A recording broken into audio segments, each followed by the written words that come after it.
Habis tengah record. Okey, boleh mula. Bismillahirrahmanirrahim. Assalamualaikum warahmatullahi ta'ala wabarakatuh. Alhamdulillahirabbil alamin wassalatu wassalam ala sayyidil mursalin wa ala alihi wa sahbihi wa man tabi'ahum bi ihsanin ila yaumiddin. Nawaitu ta'luma wa ta'lim wa naf'a wal intifa' wal ifadah wal istifadah wal hatta ala tamasuki bi kitabillahi ta'ala wa sunnati rasulihi wa du'a ilal huda wa dalalata alal khairi wa ibtigha'a mardatihi wa qurbihi wa thawabihi subhanahu wa ta'ala. Allahumma faqihna fiddin wa alimna ta'wil. Rabbi shrah li sadri wa yassir li amri wahlul 'uqdatam min lisani yafqahu qawli waj'al li waziran min ahli. Bismillah. Alhamdulillah, kembali lagi di kelas ke-5 ya daripada kitab Iqtidat Sadidah ini. Yang lalu kita sudah menyelesaikan pasal Mabadiul Ashraf untuk ilmu fikih, dan saya lagi minta maaf. Minggu lalu perut saya tidak bersahabat ya. Nih, alhamdulillah semakin oke sekarang perut saya. Subhanallah, saya minta memang kena kelas-kelas panjang semacam ini, kena bersabar. Karena apa ya, banyak dugaan-dugaan, banyak hambatan-hambatan yang mungkin terjadi ketika sebelum atau setelah kelas. Itu hal-hal yang normal memang. Karena memang setan akan kacau kelas-kelas semacam ini. Kalau kelas-kelas, kalau halakoh-halakoh yang tak ada ilmunya, dia tak kacau. Tapi kalau halakoh-halakoh ilmu ada aja, yang sakit perut lah, yang istri bebel lah, yang anak pening lah, ada aja pokoknya itu. Subhanallah. Jadi dan al-an nuhawil, kita berusaha untuk membaca sebanyak mungkin daripada bab-bab selanjutnya, yaitu ini masih belum masuk pembahasan fikih ya, masih di dalam pembahasan muqaddimah untuk fikih, yaitu sekarang kita akan masuk ke bab al-ahkamus syar'iyah, hukum-hukum syar'i, hukum-hukum syar'i. Hukum syar'i ini mungkin saya cakap sedikit berbahaya, tapi kena difahami ya. Saya tak ada tendensi politik atau apa, karena di Indonesia sekarang karena pilihan raya, jadi mungkin sedikit-sedikit menghangat dia punya suasana. Yakni hukum itu, makna hukum syar'i itu, hukum ini mempunyai akibat dosa dan pahala. Dan tidak mungkin semacam itu kecuali siapa namanya? Allah. Itu namanya ahkamus syar'iyah. Maknanya hukum ini diturunkan oleh syariah dan mempunyai implikasi, yaitu dosa dan pahala. Baru dikatakan dia itu hukum syariat. Dan mempunyai macam taklif, ada semacam pemaksaan. Betul, pemaksaan. Anda dipaksa untuk melakukan sebuah sesuatu. Sholat, menjauhi zina, itu adalah paksaan daripada Allah. Kalau Anda melakukan, ada akibat dosa dan pahala. Dan ini adalah khususiat daripada syariat. Ada hukum-hukum yang lain. Kita kenal dengan nama al-ahkam al-qanuniyah. Itu bukan ahkam syariah. Jadi kalau Anda buat semacam itu, Anda turuti ahkam qanuniyah, Anda tidak akan mendapat pahala. Karena itu bukan daripada apa? Allah, kecuali ada memang nuqtatul istirak antara ahkam qanuniyah dan ahkam syar'iyah. Contohnya sama-sama tidak boleh memakai dada. Dada itu narkoba. Kalau Anda meninggalkan narkoba karena itu perintah Allah, Anda mendapat pahala. Tapi kalau Anda meninggalkan narkoba karena perintah kerajaan, tidak mendapat pahala. Ini yang namanya apa? Ahkam qanuniyah. Ahkam qanuniyah. Tidak ada kena-mengena dengan syariat. Ini kalau kita tengok antara kerajaan Islam dan kerajaan non-Islam, perbedaannya yang paling signifikan tuh di antara yang paling signifikan di sini. Ada pahala atau ada dosa terhadap iltizam bil qawanin atau tidak. Ini saya cakap murni ilmu ya, tidak ada urusan dengan dengan politik atau dengan apa, karena nanti ada orang-orang potong video ini cakap Habib Ali ini ekstrim nggak apa, kata ada semacam itu. Ini hanya karena sekarang ini ada, kalau tengok saya Said Foda membagi negara menjadi 3, negara madaniyah, negara syariah, dan negara kafir. Ada beberapa tafsir di dalamnya, tapi intinya apa yang saya katakan. So ini cakap pasal ahkam syariah. Maknanya hukum-hukum ini terbina atas terbina atas perintah daripada Allah. Kalau Anda melakukan hukum ini, Anda bisa mendapat pahala ataupun dosa. Dan ada 5. Nanti ada kawannya ahkam syariah, namanya ahkamun wad'iyah. Ahkamun apa?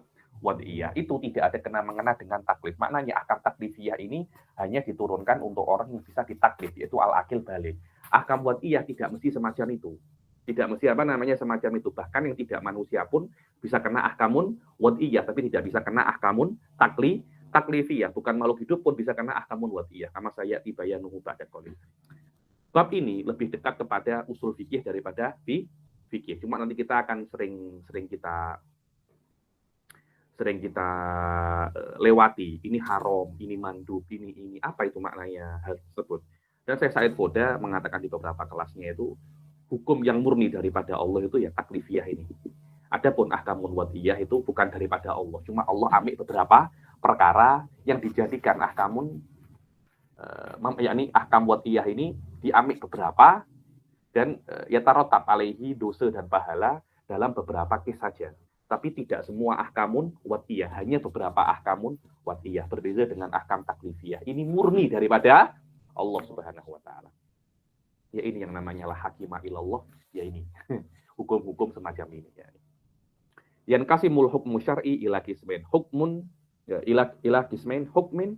Bismillahirrahmanirrahim. Al ahkam asyariyah, terbagi hukum syar'i itu menjadi dua macam. Yang pertama adalah hukum syar'i taklifi dan yang kedua adalah hukum syar'i apa? Wad'i.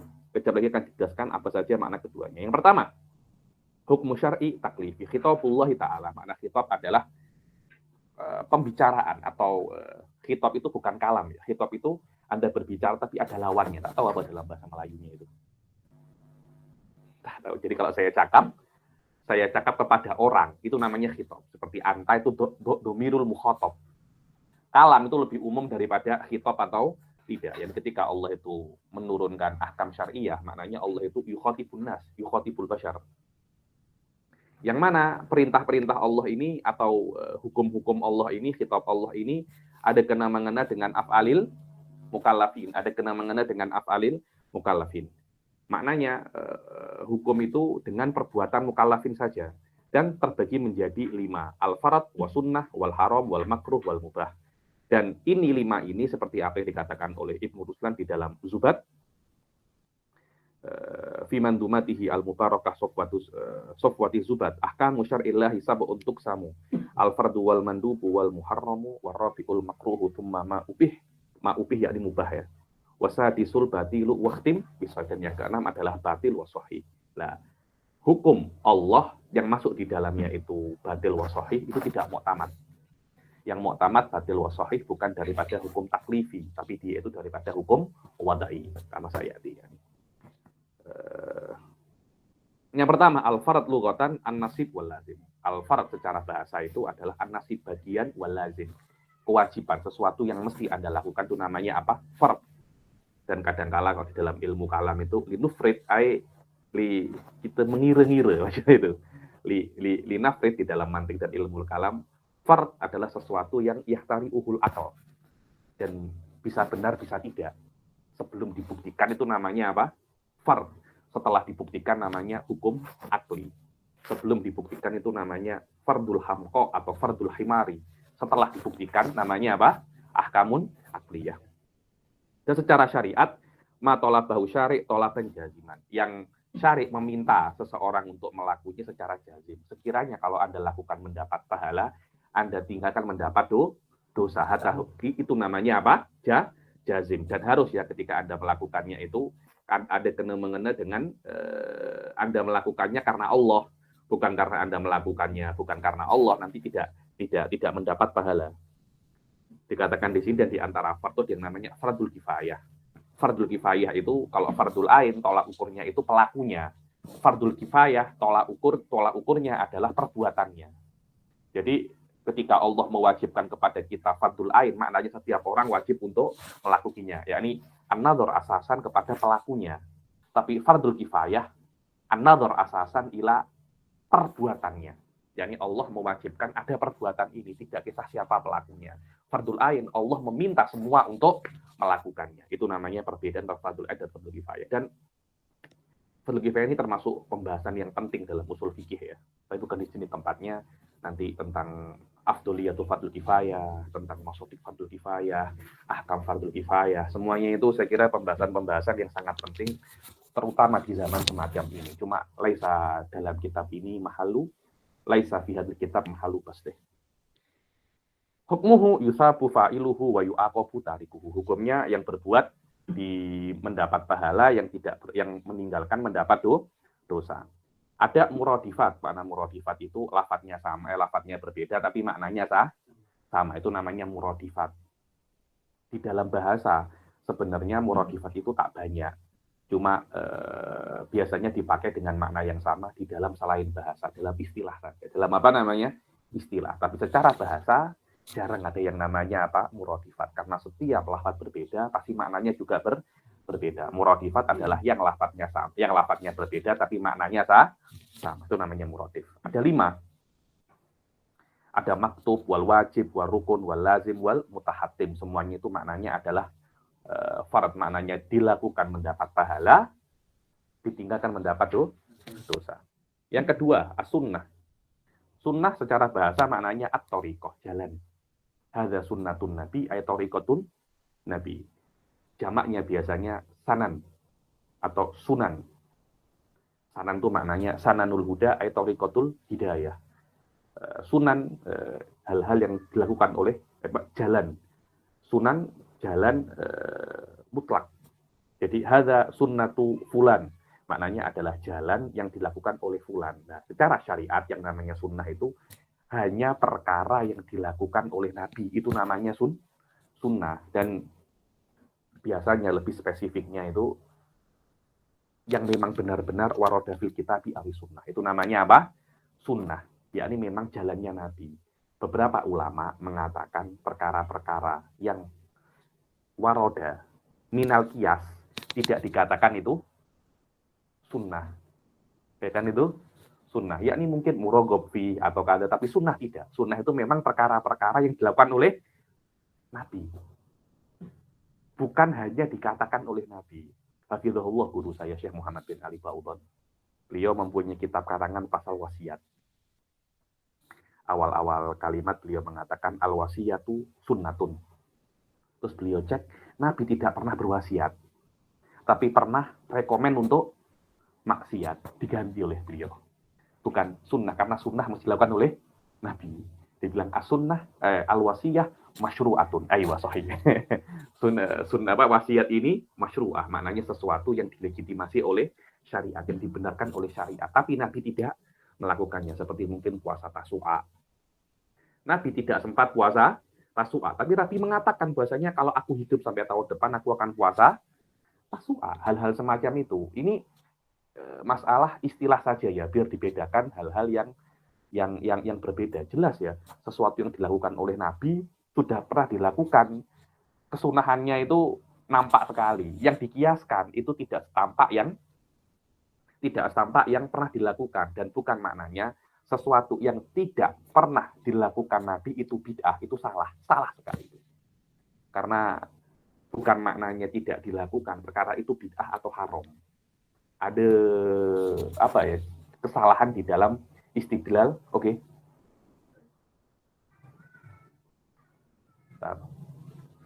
Ada kesalahan di dalam ada kesalahan di dalam istidlal, bahwasanya kalau tidak dilakukan itu bid'ah, itu salah. Yang dilakukan itu imma wajib ya imma sunnah. Yang tidak dilakukan belum tentu dia itu sunnah, belum tentu dia itu wajib, dan belum tentu dia itu bid'ah. Perlu dalil yang lain, yakni at-tark laisa dalilan. Ayo. Apa itu sunnah secara syar'an? Apa yang diminta oleh syari' tolaban ghaira jazim. Yang syari' memintanya itu tidak jazim, maksudnya tidak kuat, dengan makna kalau Anda tinggalkan no problem. Berbeda dengan permintaan yang kuat, kalau Anda tinggalkan Anda mendapat dosa. Apa di sini? Dan ada daripada sunnah itu sunnatul kifayah. Makna sunnatul kifayah, sunnah tapi ditengok dalam perbuatannya, bukan pelakunya. Dibilang wa huwa alladzi idza qama bihil ba'du saqata talabu anil bakin, yang kalau seumpamanya dibuat salah satu orang, yang lainnya itu tidak terkena sunnah. Loh Habib, apa hukum meninggalkan sunnah? Beda ya. Kadangkala hukum meninggalkan sunnah itu makruh, kadangkala hukum meninggalkan sunnah itu fardul kifayah. Tengok tengok nanti hadisnya macam mana. Ketika hadisnya itu hanya menyuruh sesuatu, maka perbuatan itu jika ditinggalkan khilaful aula. Contohnya perintah untuk sholat duha. Rasulullah menyuruh untuk sholat duha. Ketika Rasulullah menyuruh untuk sholat duha, Anda meninggalkannya, maknanya Anda berbuat khilaful aula. Tapi kalau Rasulullah melarang untuk meninggalkannya, so beda lah ya. Menyuruh dan melarang itu berbeda. Melarang itu lebih kuat daripada menyuruh. Jadi kalau Rasulullah melarang untuk meninggalkannya, Anda tinggalkan, itu makruh. Tapi kalau Rasulullah menyuruh untuk berbuat dan Anda tinggalkan, itu khilaful aula. Ada lagi namanya khilaful afdol. Khilaful afdol itu Anda tidak berbuat. Jadi sunnah itu ada yang paling afdol. Contohnya sholat duha sampai 8 rakaat. Anda cuma 2-2. Lalu ada sholat duha tapi tidak sampai derajat yang paling tinggi. Itu namanya khilaful afdol. Jadi hati-hati ya. Ada khilaful aula, khilaful afdol. Jadi ahkam taklifiyah ada 5. Sebagian ulama menambahkan 2. Satunya khilaful aula, satunya khilaful afdol. Ditambah lagi ada sunnatul kifayah dan fardul kifayah. Ini tafsirnya nanti ada 9, tapi yang masyhur hanya 5 saja. Ayo. Apa saja sunnatul kifayah? Dibilang ada adzan, ada tasmid. Tasmid itu kalau ada orang bersin, haji. 4 orang cukup satu yang cakap yarhamukallah atau alhamdulillah, cakap alhamdulillah, yarhamukallah, yahdikumullah, zifalakum. Tidak perlu semuanya, satu cukup. Wa fi'lun bimayyitin idza kana manduban walil akli basmillah, yakni berbuat sesuatu pada mayit yang mandub, kemudian bismillah di dalam to'am kalau sama-sama makan. Tidak perlu semuanya bismillah, satu bismillah cukup. Wa udhiyatun min ahli baitin ta'addadu udhiyah. Udhiyah itu berkorban satu rumah 10 orang. Emak, bapak, dan beberapa orang. Satu yang berkorban, tidak perlu semuanya berkorban. Bad'u salam, assalamualaikum, ada banyak orang, satunya assalamualaikum, itu sunnah. Menjawabnya fardul kifayah. Memulai salam sunnatul kifayah. Menjawab salam fardul kifayah. Tidak mesti semuanya menjawab, salah satu cukup menjawab. Wal iqamah di adzan dan iqamah itu fa'kila. Ayo. Wa hukmuha yusabu fa'iluha imtithalan wa la yu'aqabu tarikuha. Hukum sunnah itu yang berbuat mendapat pahala, yang meninggalkan tidak mendapat dosa. Dan harus ada kata-kata imtithalan, ya. Itu penting untuk imtithalan. Apa makna imtithalan itu? Makna imtithalan Anda berbuatnya karena Allah, bukan karena apa. Karena ada orang itu berbuat sunnah, kenapa? Ya ini karena ini dokter larang saya loh. Karena dokter suruh saya buat, contohnya puasa Senin Kamis, sunnah kan? Anda puasa Senin Kamis, tapi karena suruh dokter atau karena ada diet, tidak mendapat pahala Anda, walaupun puasa Senin Kamis. Kenapa? Karena niatnya bukan karena Allah. Harus ada unsur imtithalan, itu harus ada. Dan ini yang saya tengok itu yang membedakan antara apa yang Anda perbuat sehari-hari, apakah itu karena Allah atau mungkin hanya karena Anda itu takut polis kah, takut apa, yakni Anda banyak perkara-perkara yang Anda tidak lakukan mungkin karena takut polis. Anda tidak mendapat pahala itu. Anda selamat daripada polis, selamat daripada perkara-perkara yang mungkin daripada penjara. Anda selamat, tapi pahala tidak dapat. Pahala itu mesti Anda melakukannya karena Allah Subhanahu wa Ta'ala. Wa muradifatuha sab'atun. Dulu itu satu pernah tanya kepada guru saya, Syekh Muhammad bin Ali Fa'udon, Syekh, apakah menuruti traffic itu, lampu merah, hijau, kuning itu mendapat pahala? Syekh Fa'udon cakap, tengok Anda menurutnya kenapa? Karena Allah atau karena polis, atau karena Anda takut accident? Kalau Anda takut accident atau takut polis, kan bila-bila kan polis kan apa namanya? Ada kan di bawah. Oh, saya takut kenapa ada polis. Loh, kalau Anda berniat saya buat semacam ini agar tidak accident, tidak menyakiti diri saya dan orang, Anda mendapat pahala. Tapi kalau tidak, masalah. Anda selamat daripada polis. Pahala tidak.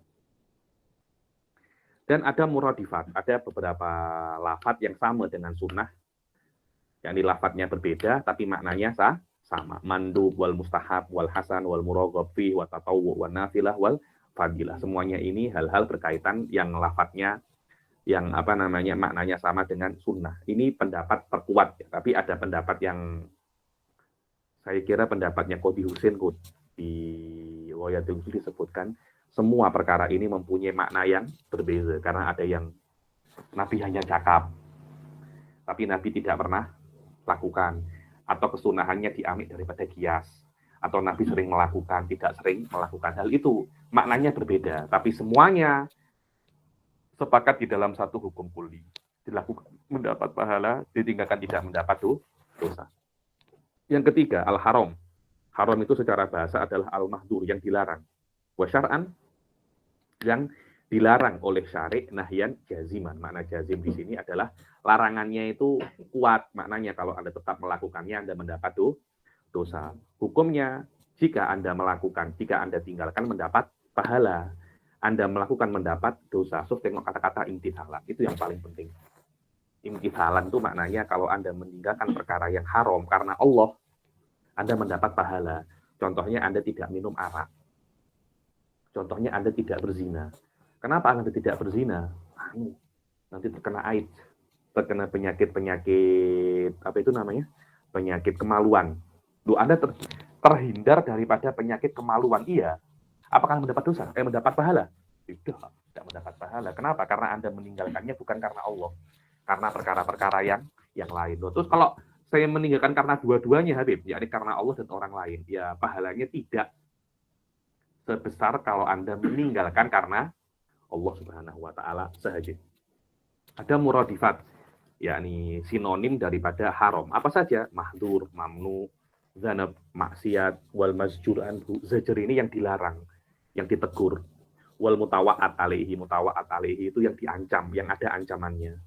Yang keempat, al makruh. Apa itu makruh lughatan? Al marghub anhu. Ada al marghub fihi wal marghub anhu, berbeda ya. Marghub fihi itu yang direkomend, yang recommended itu marghub fihi. Marghub anhu sebaliknya.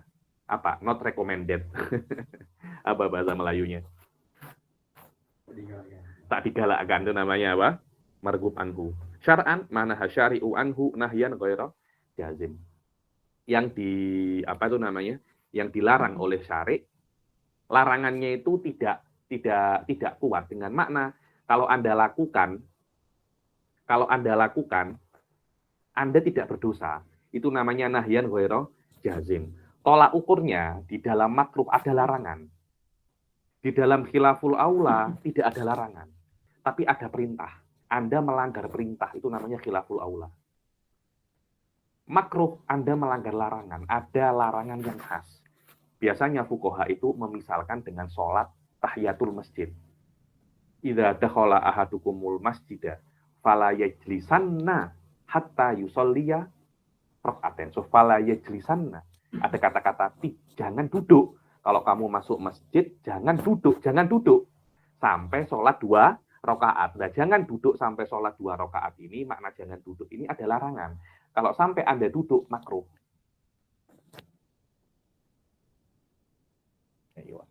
Hukumnya adalah dilakukan. Tidak mendapat pahala, dilakukan tidak mendapat dosa, dan jika ditinggalkan, imtithalan. Kalau Anda meninggalkannya karena mentaati perintah Allah, Anda mendapat pahala. Al-mubah. Mubah ini orang Indonesia cakapnya boleh. Orang Malaysia cakapnya harus. Harus itu menurut kita Indonesia ini maknanya mesti. Saya awal-awal di Malaysia itu pening kok harus. Apa makna harus ya? Maknanya itu boleh. Mubah itu boleh atau harus. Lughatan secara lughah adalah al-jaiz. Boleh-boleh saja al-jaiz. Syar'an maka natarkuhu wa fi'luhu ala sawa. Dilakukan dan tidak itu sama. Itu namanya apa? Mubah. Guru saya, Syekh Muhammad bin Basri, mengingkari kisim ini. Mubah tidak ada. Saya cakap, Syekh, anta tu khaliful ijma'. Saya cakap, anta tu khaliful ijma'.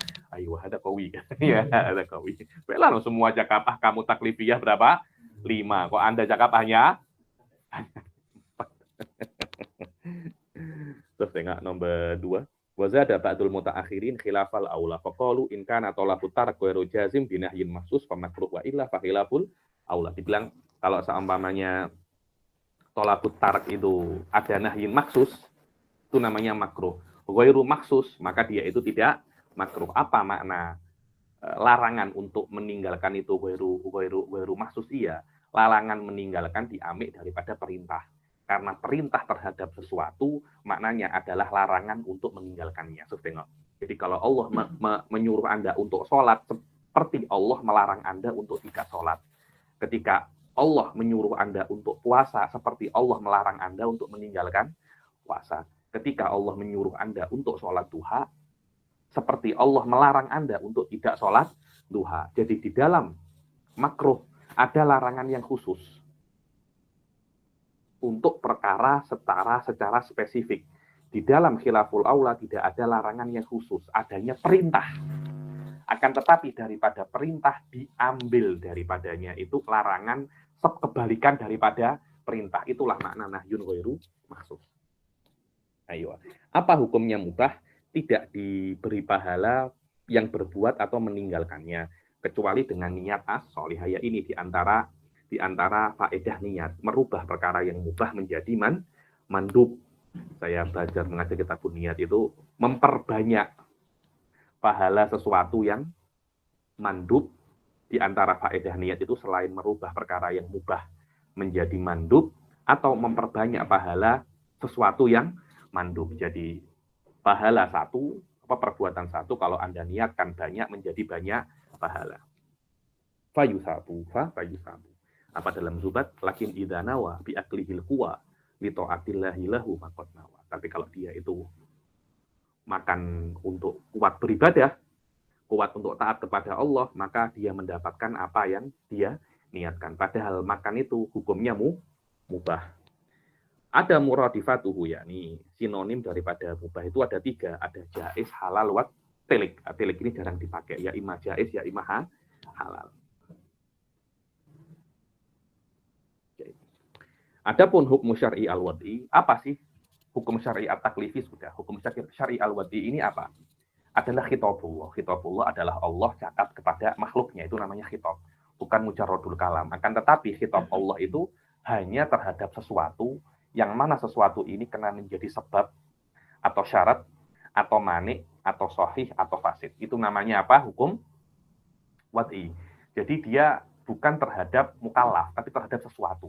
Lah sesuatu ini mungkin benda mati. Benda mati ini menjadi sebab, menjadi mani atau hal-hal. Lah benda mati kan tidak bisa untuk mendapat pahala atau dosa. Akan tetapi dengan adanya syarat dan sebab ini nanti akan yata'alaq beberapa ahkam taklifiyah. Contohnya sebabnya wajib sholat duhur zawalu syams. Zawalu syams menjadi sebab.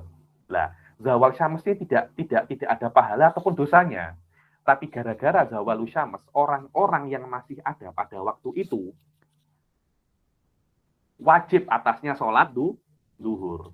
Wajib atasnya sholat duhur. Lah, ketika dia tidak sholat setelah zawalu syams, mendapat dosa. Dia sholat mendapat pahala. Jadi zawalu syams adalah sebab untuk ahkam taklifiyah yang ada dosa dan pahala. Adapun ahkam wad'iyah ini, dia itu bukan ada dosa dan pahala. Karena itu Syekh Said Fote itu mengatakan hakikat daripada hukum itu ya hanya hukum taklifiyah itu saja. Karena hukum wad'iyah itu ada untuk hukum taklifiyah. Karena hakikat daripada hukum itu dosa dan pahala itu. Wallahu a'lam. Yang pertama, ada 5 hukum wad'i itu ada 5. Yang pertama adalah sabab. Apa itu sabab lughatan? Al-hablu wa ma yutawassalu bihi ila ghairihi.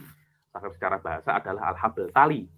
Dan apa yang yutawassalu bihi ila ghairihi, yang dengannya Anda menggunakan perkara itu, Anda bisa sampai kepada selainnya.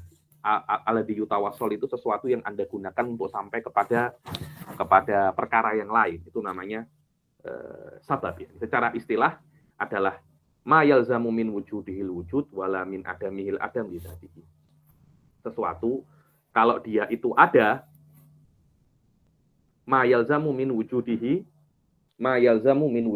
wujud wa min adamihil adam lidzatihi. Kalau ada sabab ya ada musabbab. Tidak ada musabbab, ya tidak ada sabab, ya tidak ada musabbab lidzatihi. Kalau Anda tengok hanya daripada sabab, tidak ada intervensi daripada perkara-perkara yang lain. Oh, ada sabab zakat. tapi ada maniknya. Tidak ada. Jangan tengok maniknya Anda kena tengok nafsus sabab. Contohnya apa itu namanya? Zawalu syams. Zawalu syams itu sabab untuk wajib sholat duhur. Kalau ada zawalu syams, ada sabab untuk wajib sholat duhur. Kalau tidak ada zawalu syams, tidak wajib sholat duhur. Anda kena tengok daripada zawalu syams saja, zawalu syams dan wajib sholat duhur. Kalau Anda masukkan ke dalam zawalu syams itu perkara-perkara yang asing daripada zawalu syams, contohnya haid. Ada zawalu syams, tapi perempuan itu ada haid. Wajib sholat duhur apa tidak? Kan tidak, toh. Padahal ada zawalus sama, kok tidak sholat duhur loh? Iya, karena Anda memasukkan dalam zawal sesuatu yang asing daripada zawal, yaitu haid. Tapi kalau Anda tengok daripada hanya zawal saja, maka zawal itu adalah sesuatu yang kalau ada zawal, ada sholat duhur, tidak ada zawal, tidak ada sholat duhur. Itulah makna lidatihi. Malidatihi adalah nador Anda hanya kepada sabab, tidak ada intervensi daripada perkara yang lain. Makna itu yakni antandur ila mujarrodis sabab. La bin dimami asyai la bin dimami asya'a ukhar ghairas sabab. Hadza huwa. Yang kedua asyarat. Apa itu syarat? Ta'liqu amrin bi amrin kullin minhuma fil mustaqbal. Itu namanya syarat. Anda menggantungkan sesuatu kepada sesuatu yang lain. Kedua-duanya ada pada masa depan. Kalau saya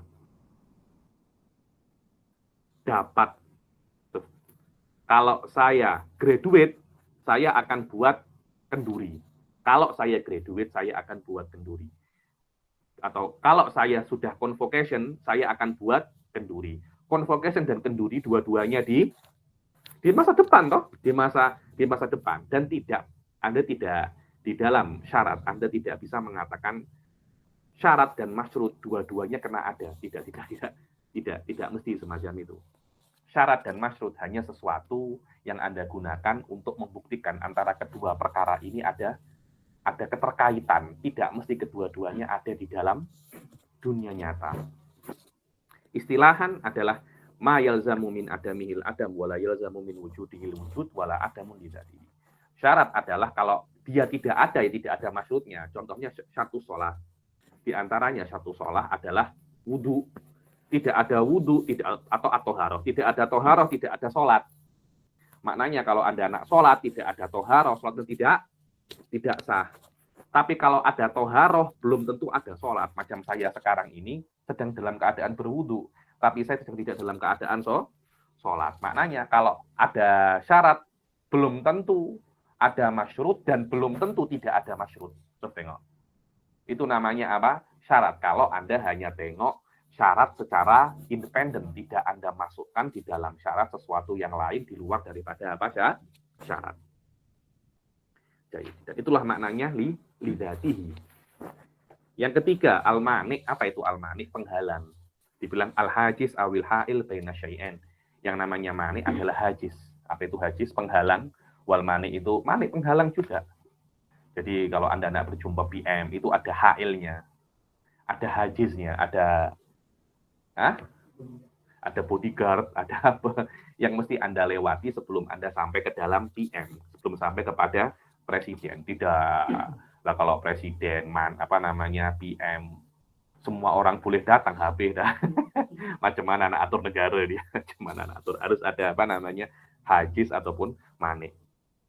Wastilahan ma yalzamu min wujudihil adam wa min adamihi al wujudu wala adamun lidzatihi. Dibilang kalau ada hajiz pasti tidak ada sesuatu yang dihajizi itu. Contohnya adalah sholat. Apa maniknya sholat? Haid. Haid adalah maniun, hajizun anis sholat. Maknanya kalau ada haid tidak ada sholat. Tapi kalau tidak ada haid, apakah mesti ada sholat? Belum tentu. Belum tentu ada dan belum tentu tidak ada. Mungkin ada, mungkin tidak. Kalau Anda hanya tengok daripada maniknya saja, tanpa ada intervensi daripada perkara yang lain. Itu namanya apa? Lidatihi. Gitu. As-sahih. As-sahih lughatan tidus sakin. Sahih itu lawannya adalah sahih itu maknanya secara bahasa adalah lawannya sakit. Sehat ya lawannya sakit. Secara istilah adalah majtama'a fihi asyurut al-mu'tabaru fihi sawaun kana ibadatan am muamalah. Secara syariat yang namanya sahih adalah perkara-perkara yang syurutnya terpenuhi, tak kisah ibadah ataupun muamalah, ibadah ataupun apa namanya muamalah. Ini definisi yang umum. Kalau Anda masuk usul fikih, ada sedikit apa namanya? Ada sedikit tafsir di sini. Apakah makna sahih di dalam ibadah itu apakah ma'as qotol qadha atau ijtama'a fihi syurut, di dalam muamalah itu maknanya apa? Tarotaba fihil apa namanya tarotaba fihil maksud atau al-bulu ilal maksud atau al-i'tidad dibilang majtama'a fihi al-i'tidad wal bulu. Ya ini ada beberapa tafsilat, tapi secara umum ini yang makna adalah apa namanya makna secara umum terhadap istilah apa sahih. Adapun fasid itu lawan daripada sahih yang tidak semua syaratnya tidak terpenuhi. Apa fasid atau al-batil di dalam mazhab Syafi'i? Sahih apa namanya al-fasid dan batil maknanya sama ya. Kecuali dalam beberapa bab saja. Contohnya dalam babul haji, dalam babul ijarah ada namanya ijarah batilah wal ijarah fasidah. Begitu di dalam babul qiraat ada namanya al-qiraadul batil wal qiraadul fasid. Ada beberapa istilahnya, ada beberapa perbedaan. Cuma secara umum makna fasid dan batil itu sama. Berbeda di dalam mazhab Hanafi. Fasid dan batil itu berbeda. Batil yang dalilnya itu qat'i. Atau fasid yang dalilnya itu tidak qat'i atau sebaliknya. Yakni perbedaan antara dalilnya qat'i atau tidak qat'i. Syafi'iyah sama saja, tidak ada perbedaan. Istilahan huwaladzi faqada ba'da syuruti sihhah sawaun akana ibadatan am muamalah. Yakni yang namanya fasid secara istilah yang tidak ada syurutus sihhah, yang sebagian daripada syarat untuk sahnya perbuatan ini tidak terpenuhi, ibadah atau muamalah. Tidak. Dengan ini setelah sudah mukadimah daripada takrirat ini, sekarang kita akan masuk kitabut thaharah. Bismillahirrahmanirrahim. Kitabut thaharah. Kitab itu maknanya di dalamnya itu bukan kitab ini ya, bukan kitab ini maknanya. Di dalam fikih yang maknanya kitab itu adalah satu kesatuan di dalam bab yang di bawahnya dalam kitab itu nanti ada fusul, ada bab, ada furu, ada masail dan macam-macam. Nanti ada definisinya, apa itu masalah, apa itu bab, apa itu fasal. Anda kalau nak tengok definisi apa itu kitab, apa itu fasal, apa itu masalah, Anda tengok di awal-awal Nailur Roja. Disebutkan di sini. Saya kira di video saya di YouTube saya sudah jelaskan dah pasal ini. Dan ini adalah istilah di dalam kitab fikih. Kalau Anda tengok di istilah yang sekarang ini, yang kontemporer di dalam kampus-kampus, ini tidak dipakai lagi. Saya punya tesis disertasi PhD saya tak pakai ini, tak pakai kitab pun tidak ada. Pakainya fasal, mabhas, matlab. Jadi fusul di bawahnya itu ada mabahis, di bawahnya mabahis ada matolib, di bawahnya matolib ada furu. Di sini tidak. Kitab di bawahnya ada fusul, di bawah fusul ada abwab. Di bawah abwab ada masail, di bawah masail ada tambih, ada tambihat. Itu cara kita fikih, cara mutakodimin. Yang mutakodimin yang tidak terlampau mutakodimin. Kalau Anda tengok yang lebih mutakodimin lagi, tidak pakai kitab, pakainya al-kalam. Yakni ini menurut saya perkara-perkara wad'i, ikhtiyari. Pembagian tentang bab-bab yang ada di dalam kitab. Tidak ada masalah. Kitabut thaharah. Ta'rifut thaharah lughatan an-nadhafah wal khulus minal adnas al-hissiyah. Thaharah secara bahasa adalah an-nadhafah, kebersihan. Wal khulus itu bersih juga, bersih tidak ada apa-apa. Kan namanya ikhlas kan. Anda membersihkan diri kecuali kepada Allah Subhanahu wa taala, yakni niat Anda hanya untuk Allah, membersihkan diri daripada selain Allah. Anda bersihnya bersihnya sesuatu daripada al-adnas al-hissiyah. Al-adnas kotoran. Arjas, adnas, arjas, hissiyah. Makna hissiyah, kotoran yang bisa ditengok dengan panca indera. Itu namanya apa? Hissiyah. Contohnya apa? Katoharoh anil hadasi wal khobas. Seperti bersuci daripada hadas wal khobas. Daripada seperti toharoh, Anda bersuci daripada hadas dan daripada apa? Khobas. Hadas adalah sesuatu yang tidak tampak. Seperti hadas kecil, hadas besar, tidak tampak mata. Khobas yang tampak mata. Lah, bersuci daripada itu boleh tampak mata kan? Anda berwudu, Anda mandi kan tampak mata kan? Ada lagi bersuci daripada sesuatu yang maknawiyah. Wal maknawiyah katoharoh anil amrodil kolbiyah kal ujubi wal kibri wal hasadi wariyah. Maknanya yang namanya an-nadhofah, apa yang namanya toharoh, ada toharoh daripada kotoran hissi, ada kotoran maknawi. Apa kotoran maknawi itu? Seperti penyakit-penyakit hati, seperti ujub, kibir, hasad, wariyah. So, Anda boleh berdiskusi ini. Anda boleh mendiskusikan saya. Yakni Habib, kibir itu apa tampak? Dia tidak tampak. Dia tidak tampak. Begitu pula ujub, hasad, riya tidak tampak. Lah hadas Habib, tampak dari mana? Khobas tampak. Hadas dari mana tampaknya? Ya ini Anda boleh berdiskusi semacam itu ya. Ini karena di sini dikatakan toharoh, dibilang hadas ini kan termasuk daripada kotoran-kotoran yang bisa masuk his. Ya ini sebagian orang boleh nampak hadas, sebagian orang. Tapi wallahu alam itu keistimewaan saja. Nanti ada juga orang klaim juga, sebagian orang juga boleh tampak kesombongan, boleh tampak itu. Ya ini intinya, silakan.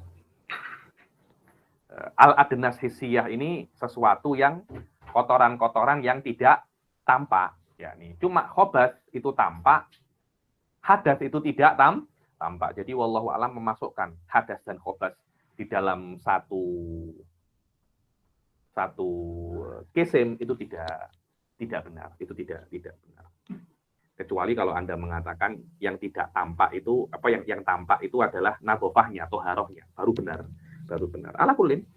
Wa syar'an, secara syariat yang namanya toharoh itu adalah rafu hadasin, mengangkat hadas atau menghilangkan najis, atau di dalam makna keduanya, subbi makna raful hadas atau makna izalatun najas, atau ala au ma fi maknahuma au ala suratihima, ya. Ini gambarnya seperti raful hadas atau izalatun najas. Surahnya bentuknya sama semacam itu, tapi faedahnya tidak sama semacam itu. Itu namanya ala suratihima. Ini adalah definisi Imam Nawawi. Nanti ada definisi Ibnu Hajar Al-Haytami di dalam Tuhfah. Saya kira di Yaqutun Nafis pun menggunakan betul. Di dalam Yaqutun Nafis menggunakan definisinya Ibn Hajar. Fi'lu ma tatawaqqafu alaihi ibahatun walau min ba'dil wujuh aw tawafun mujarrad. Ini ada definisinya Ibn Hajar di dalam Tuhfah. Cuma wallahu alam para masyayikh lebih menyukai definisinya Imam Nawawi karena saya kira lebih selesa dan lebih jamik dan manik daripada definisinya Ibn Hajar. Syarah ta'rif rafu hadasin. Apa contoh mengangkat hadas? Contohnya adalah seperti wudu dan mandi. Wudu mengangkat hadas kecil, mandi mengangkat hadas besar, dan dua-duanya perkara yang tidak tampak mata. Tidak tampak mata ini boleh maknanya dia ada tapi tidak tampak. Boleh maknanya memang dia tidak ada. Tidak ada bagaimana nak nampak? Bagaimana nak nampak? Karena itu Anda akan tengok definisi hadas itu didefinisikan hadas oleh para fuqaha adalah amrun i'tibari qaimun bil mukallaf yamna'u sihhatas sholati haitsulah murakhas. Dibilang amrun i'tibari, perkara yang i'tibar. Lah, perkara yang i'tibar ini maknanya bukan perkara yang ada, dia hanya perkara yang ya'tabiruhu saja. Yang anta tak tabiruhu, anta menganggap ada pada diri manusia. Dan kalau manusia itu masih ada perkara itu, maka dia tidak akan bisa sholat kecuali ada perkara yang memperbolehkan dia sholat dengan hadas. Contohnya adalah tayamum. Tayamum tidak menghilangkan hadas, tapi dia memperbolehkan Anda sholat dengan hadas.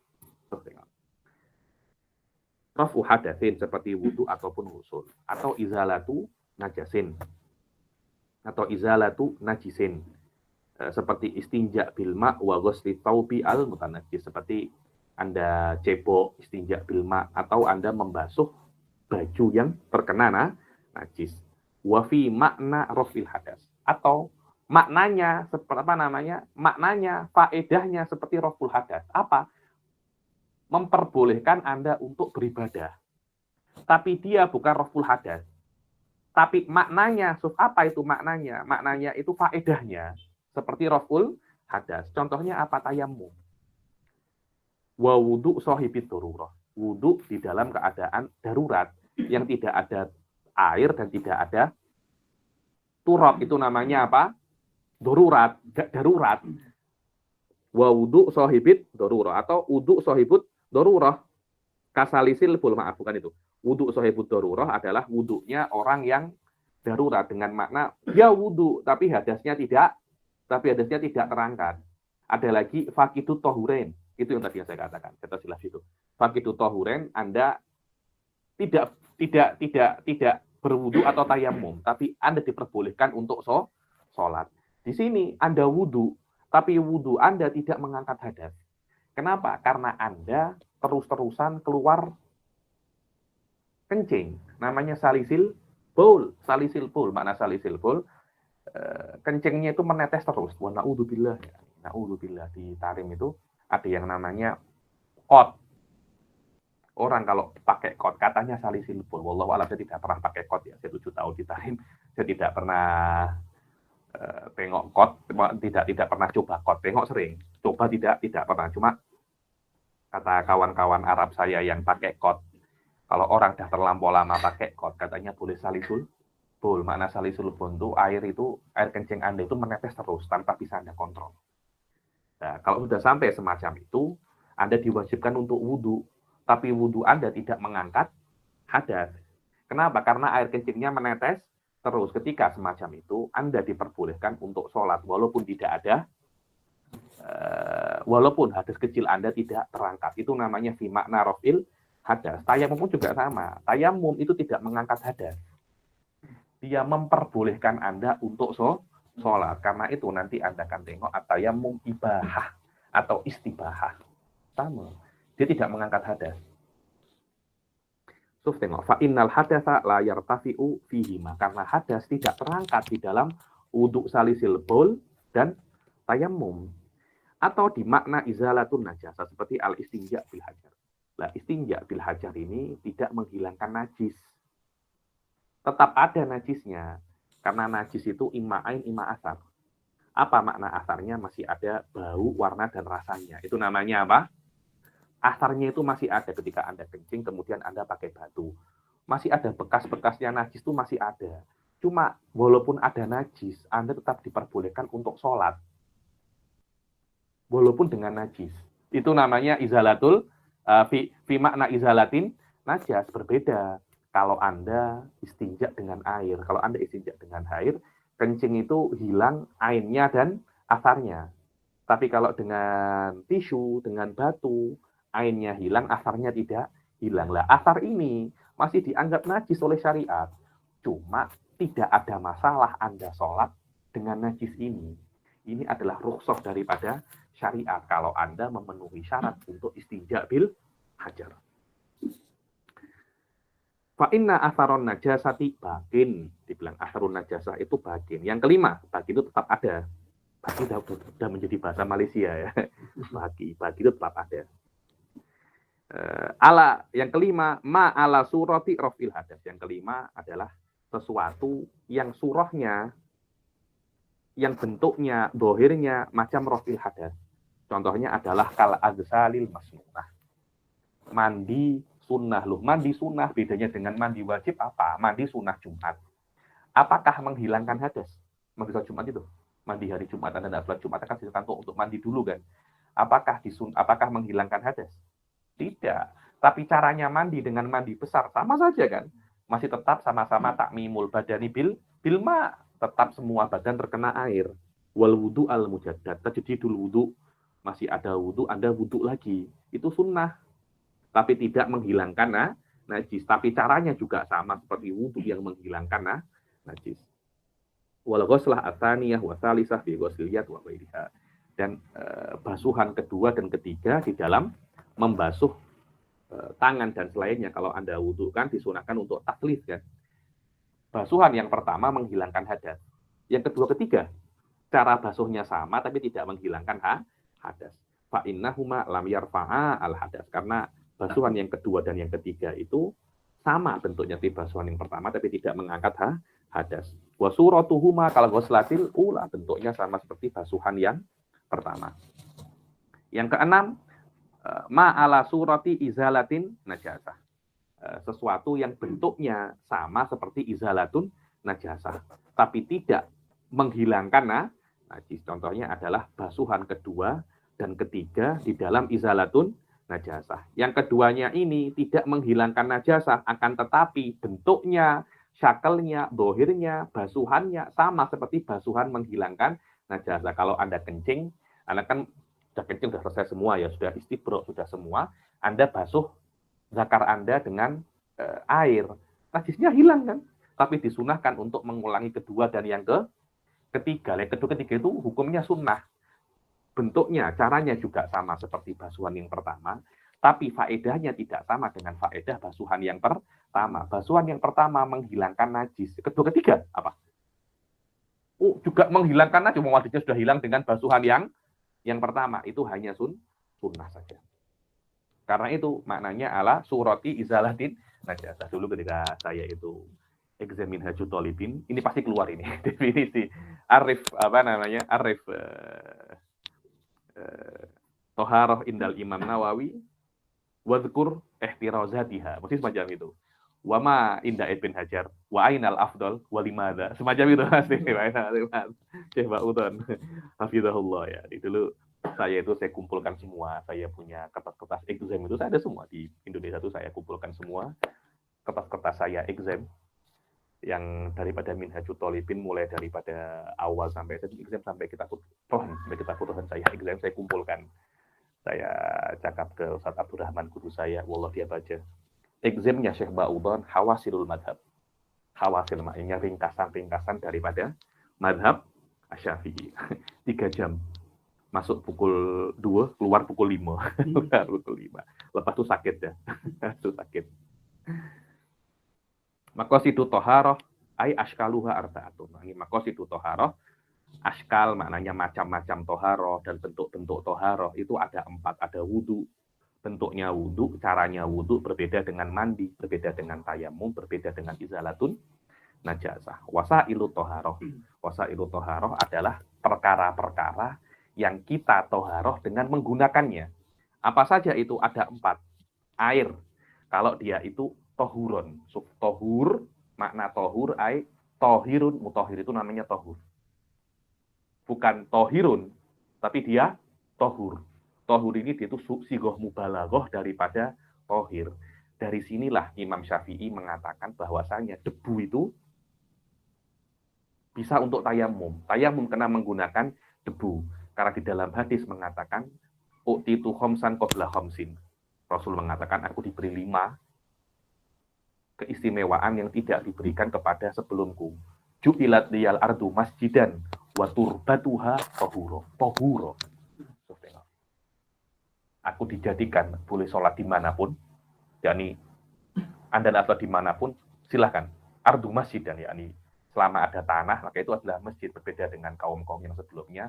Nak sholat kena ke masjid, nak sholat kena ke kuil, sholat kena ke gereja. Islam tak macam itu. Anda boleh sholat di rumah. Bayangkan kalau sholat kena di masjid, Allah musta'an. Susah kan?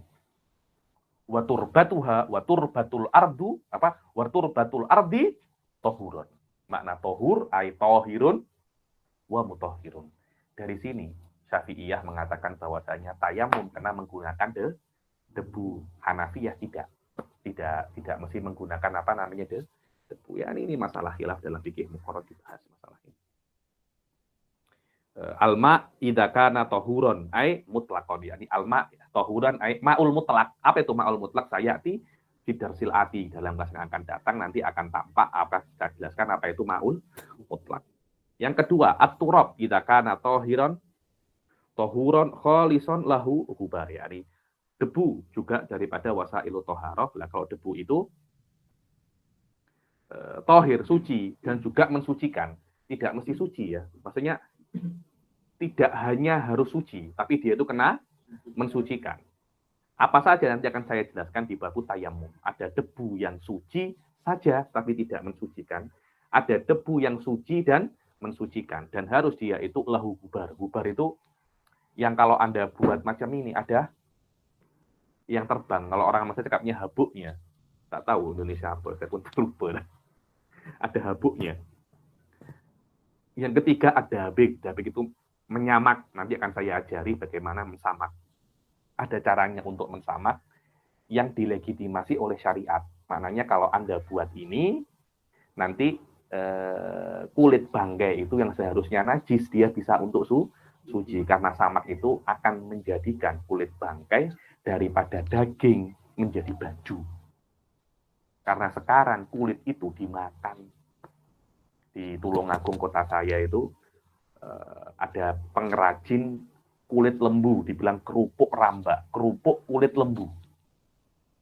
Kulit lembu ya. Nih ada kulit sapi, ada kulit sour itu? Bul apa? Kerbau, kulit kerbau. Ada kerupuk kulit kambing. Saya tengok di mall itu fish skin ya, fish skin. Memang sekarang kulit itu dimakan. Dan itu fuqaha dari zaman dahulu itu. Bahwasanya kulit top uluhum. Setelah disamak menjadi top yatahawwal ila top isyab. Itu gunanya apa namanya? Gunanya dabik. Cuma ada caranya. Nanti di bab khas namanya babu dabik, yang dibilang sesuatu yang najis yang bisa berubah menjadi suci. Sebagian itu yang didabek itu hatta kulit babi pun bisa didabek. Saya tak tahu gitu. Tapi iya tak boleh itu. Tak tahu, didabek ada tak pakai kah? Bek kulit babi, wallahu a'lam. Ada bek idza kana hirrifan yanzi'ul fadolati, yakni ada bek yang menyamak itu kalau bendanya yang digunakan untuk menyamak itu hirrif, itu pedas. Walaupun dia itu najis. Macam darkutuyur. Darkutuyur itu apa itu namanya, tainya burung. Katanya pedas. Saya belum pernah coba. Kalau Muhsin pernah coba, wallahu a'lam. Yang nanti akan yanzi'ul fadolat, akan mencabut dan menghilangkan fadolat. Apa itu fadolat? Lemak-lemaknya. Karena yang namanya kulit, kalau Anda kuliti apa itu namanya? Anda kuliti hewan, nanti itu lemak-lemaknya ada. Dabek kena menghilangkan apa namanya? Lemak-lemak tersebut ya. Yang keempat, hajarul istinja. Hajar istinja itu juga diantara sesuatu yang Anda gunakan untuk bersuci. Kalau hajarnya itu kolik, apa itu makna kolik? Bisa mengambil najis. Jamid dia itu padat, bukan cair. Tohir, suci, bukan najis atau mutanajis. Ghairu muhtaram. Dia tidak terhormat. Apa makna tidak terhormat? Syariat tidak menjadikannya benda terhormat. Itu namanya ghairu muhtaram. Nanti akan saya jelaskan detail di babul istinja bil hajar insyaallah. Wasailul wasail itsnan. Apa itu wasailul wasail? Yakni dengan ini Anda bisa sampai ke wasail. Apa itu al-ijtihad wal awani? Maknanya dengan wasailul wasail ini Anda bisa sampai kepada air, dan dengan awani ini adalah bekas, Anda bisa sampai kepada air. Karena kalau tengok ini mana ya bekasnya yang najis atau tidak, Anda kena ijtihad kan.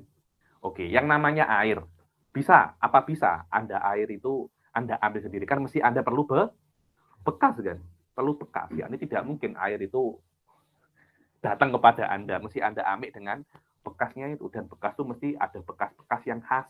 Tidak boleh bekas yang najis, tidak boleh bekas yang mutanajis. Makna bekas ini di dalam bahasa Indonesia itu tempat, macam gelas, macam ember. Ember itu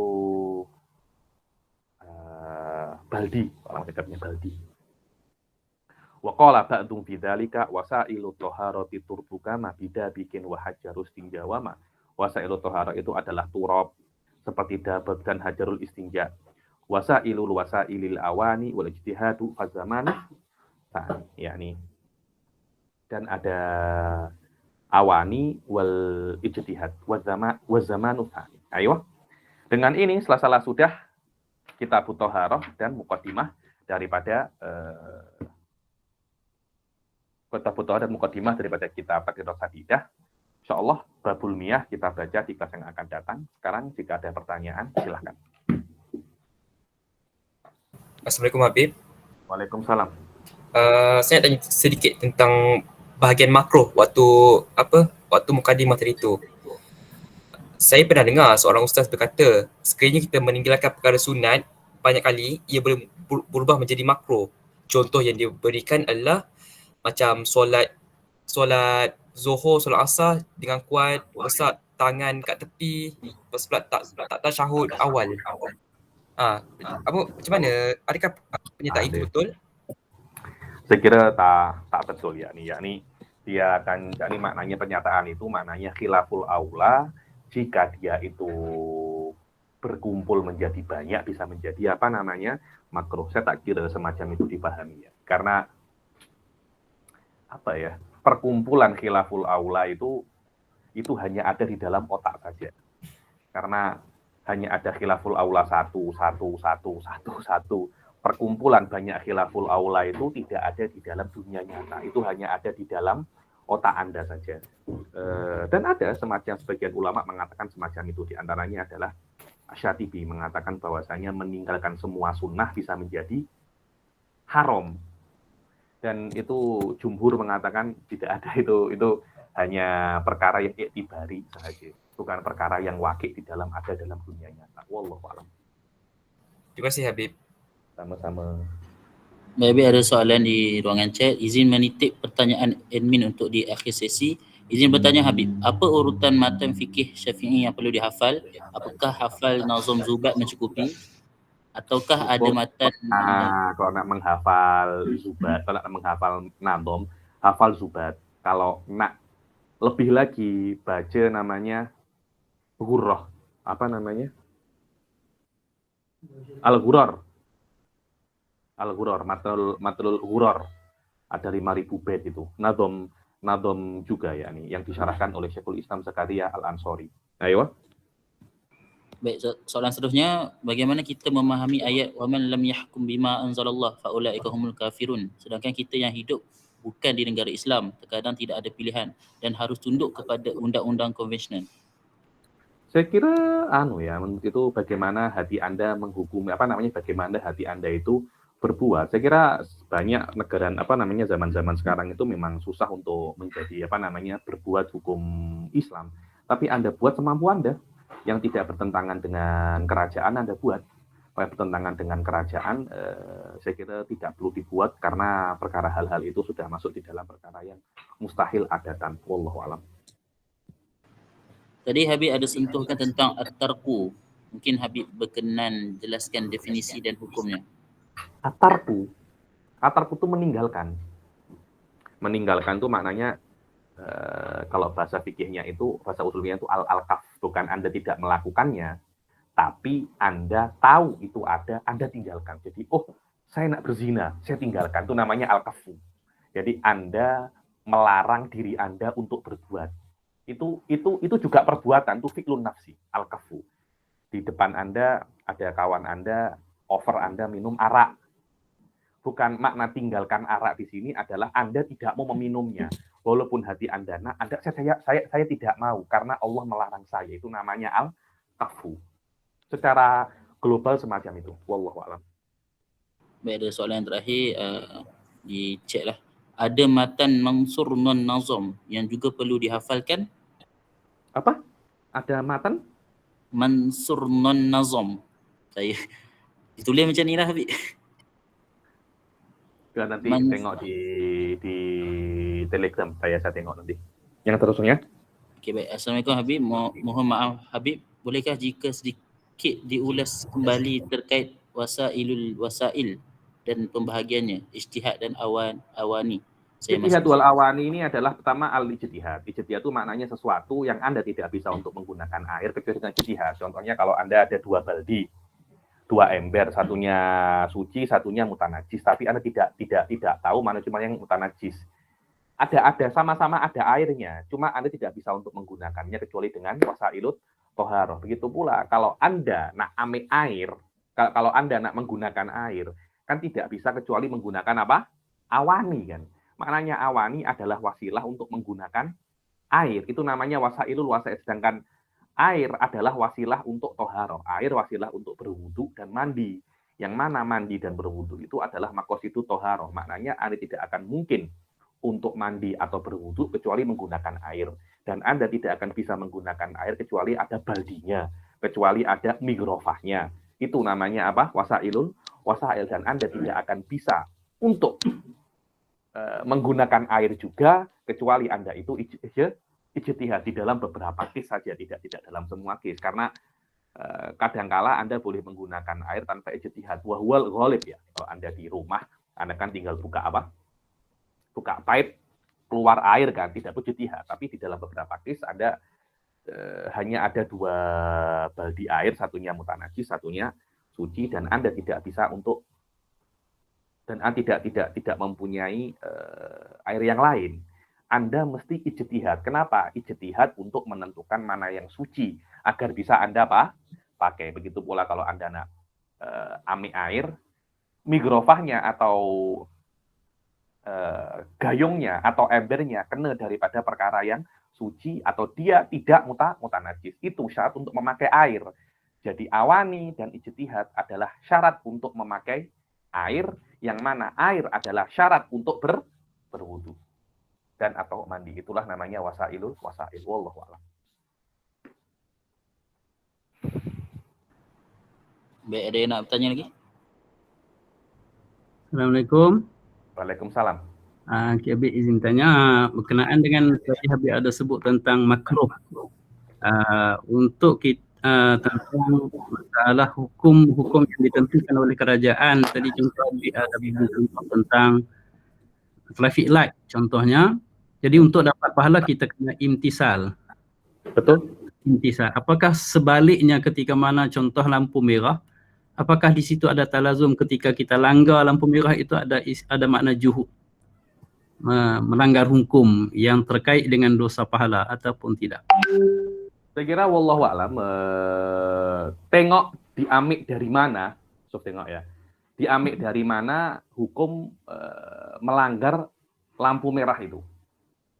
Jika seumpamanya inilah perbedaan antara negara Islam dan negara yang tidak Islam. Mana negara Islam itu semua hukumnya diambil daripada Islam. Itu adalah hakikat daripada negara Islam. Negara yang tidak Islam tidak diambil daripada Islam, walaupun mungkin ada kecocokan dengan hukum-hukum Islam. Dohir daripada apa yang saya pahami daripada kitab usul fikih, kalau melanggar di dalam negara selain Islam, Anda tidak mendapat dosa. Karena itu bukan diambil daripada hukum Islam. Tidak mendapat dosa. Tapi Anda bisa kena saman. Bisa kena tilang. Kalau tidak kena kena tilang. Loh Habib, tapi kan saya akan bisa untuk membuat orang itu kecelakaan, membuat orang itu kemalangan. Loh iya, itu bukan sesuatu yang pasti kemalangan itu. Bukan sesuatu yang bukan sesuatu yang pasti. Dan Anda bisa membuat orang kemalangan selama itu tidak pasti, dan Anda tidak Anda tidak ketika Anda melanggar bukan karena Anda ingin menghindari kemalangan yang dilarang oleh Allah. Saya kira tidak ada kena-mengena dengan pahala di situ. Wallahu a'lam. Pahala ataupun dosa di situ. Ya memang benernya semacam itu. Karena itu masalah ini saya kira sedikit sensitif. Terutama di waktu-waktu semacam sekarang di Indonesia sedikit sensitif. Dan saya tidak ingin untuk terlampau dimasukkan lagi. Karena saya sedikit takut. sedikit takut pasal ini. Ini hanya untuk ini hanya untuk intermezzo saja, hanya untuk mukaddimah saja. Saya boleh bisa membahas lebih panjang, tapi mungkin bukan di majlis-majlis khusus, hanya di majlis para thalabatul ilm yang sudah mempunyai dasar yang kuat, karena menurut saya masalah ini sedikit sensitif. Wallahu a'lam.